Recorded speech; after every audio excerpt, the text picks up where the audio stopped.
L'éditorial. Les élections présidentielles ont eu lieu dimanche 5 juillet 2020 chez nos voisins de la République dominicaine. Le soir même, on connaissait le nom du vainqueur. Et c'est le candidat de l'opposition, Luis Abinader, 53 ans. Il a été élu au premier tour parce que, totalisant plus que la majorité absolue qui est de 51% des voix, avec 52,3%.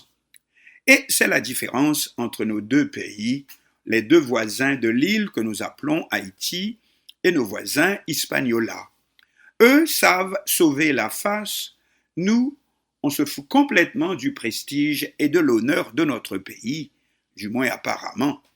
Or, c'est ce qui constitue l'arme principale quand on est un petit pays, car tout le monde triche, mais c'est Pipiti qui gagne pi mauvais nom, comme dans la fable « Les animaux malades de la peste ».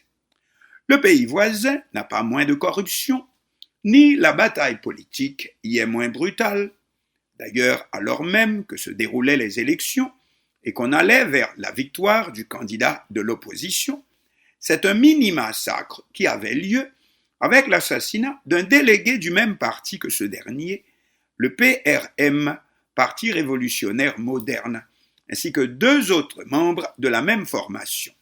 Qui plus est, le principal suspect serait un membre du parti officiel, désormais sortant, le PLD, Parti de la Libération dominicaine, qui a été au pouvoir depuis quelques 20 ans. Cependant, qu'il pleuve, qu'il tonne, les élections ont lieu, même si elles ont dû avoir été renvoyées de 2 mois, mais c'est à cause de l'épidémie du coronavirus.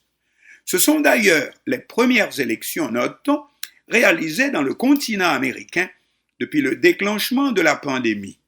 Même les États-Unis qui ne font pas mieux.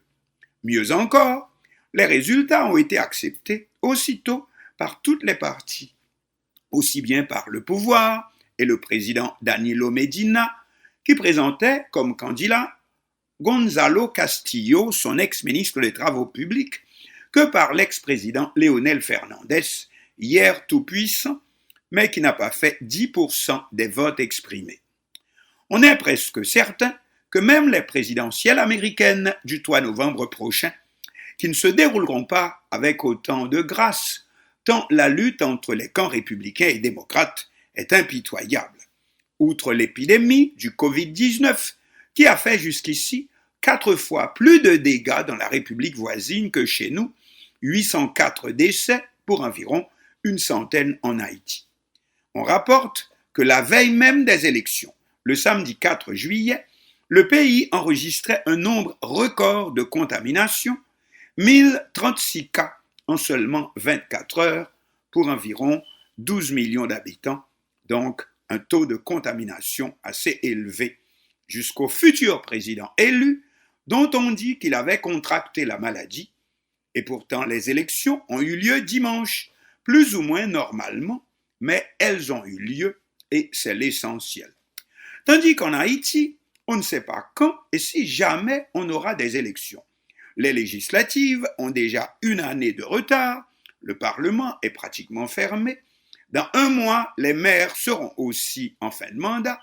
Quant aux présidentielles, elles dépendent si le mandat présidentiel prend fin le 7 février 2021 ou le 7 février 2022. Tant pis pour la Constitution.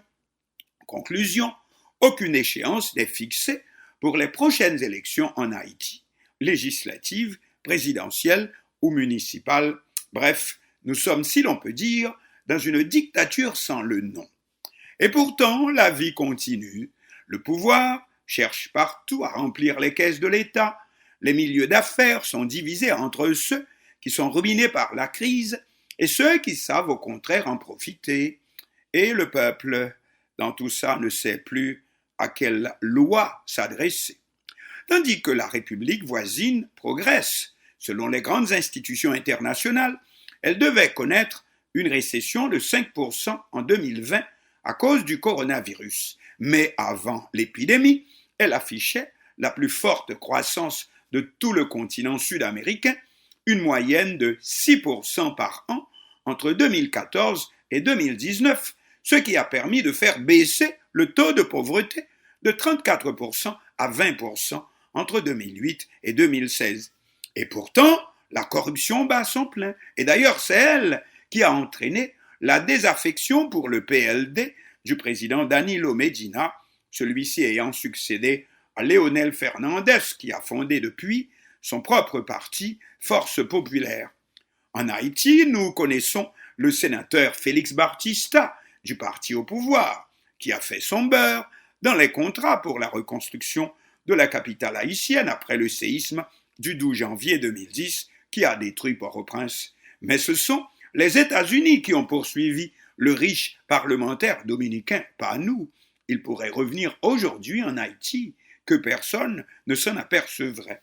Non, le scandale qui a emporté le PLD au pouvoir après 4 mandats, c'est le même qui a provoqué des crises gouvernementales dans plusieurs autres pays du continent, y compris le renversement du président brésilien Luiz Inácio Lula da Silva, le fameux dossier Odebrecht, entreprise brésilienne des travaux publics qui a payé des pots de vin un peu partout dans le continent pour obtenir des contrats. Et en République dominicaine, ce ne sont pas quelques petits millions, il s'agit de 92 milliards de dollars. Assez bien entendu de milliards en circulation, car on ne prête qu'aux riches pour attirer même les investissements de la Grande Chine.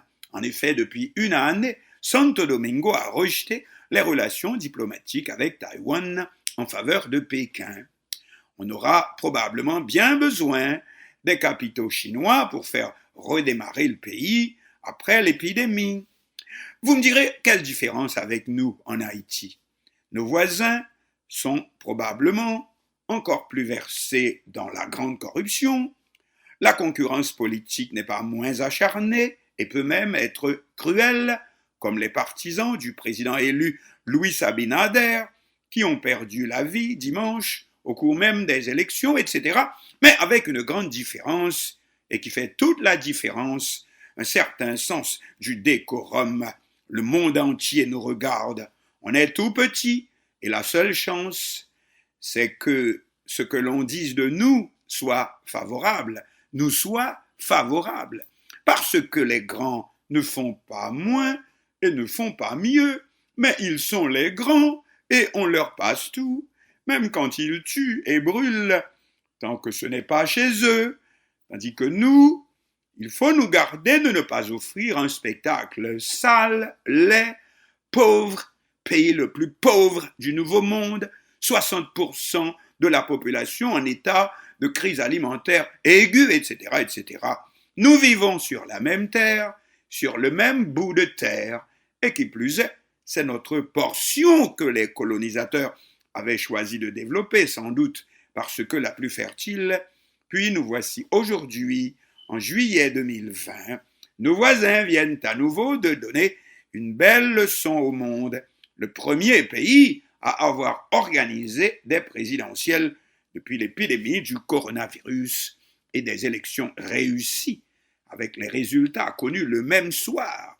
Même les États-Unis qui ne font pas toujours aussi bien. Et cela, malgré plein de défauts, corruption gouvernementale, abus de pouvoir, jusqu'à des assassinats politiques. Mais un certain idéal, sauver la face, l'image du pays qui est sa principale richesse dans une compétition capitaliste internationale impitoyable.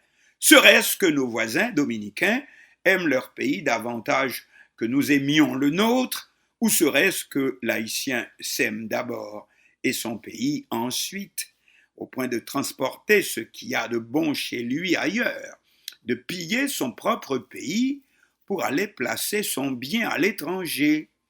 De toute façon, l'exemple des présidentielles dominicaines qui se sont déroulées dimanche sans difficulté, envoyant un nouveau message au monde que c'est un pays civilisé, ne va rien changer pour nous.